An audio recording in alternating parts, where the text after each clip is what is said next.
Ya, kembali lagi di Konen TV, komentar netizen.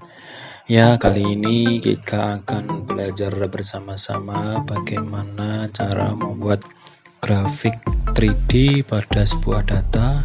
Ini saya ambil data contoh misal negara ya, yang memiliki luas berbeda. Ya, kita blok dulu.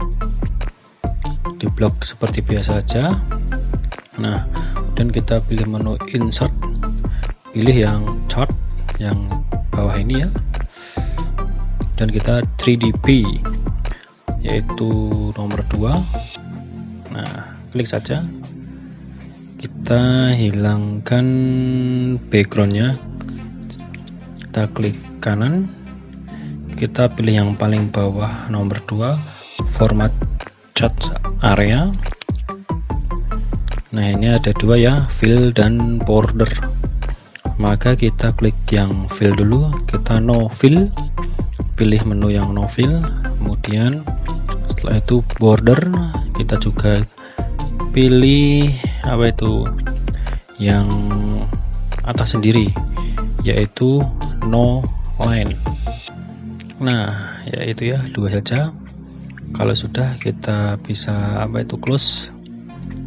Nah, selanjutnya kita akan menampilkan ini negara mana sih yang paling persenannya besar. Kita klik ini.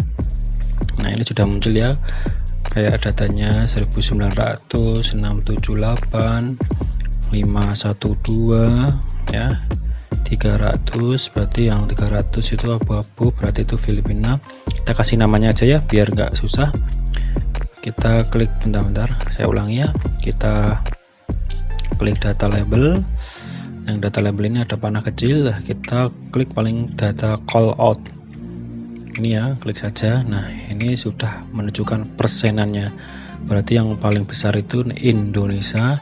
Ini juga bisa buat grafik 3D nilai ataupun sebuah penelitian ya, jadi sangat bermanfaat dan sangat mudah. Tetap enjoy.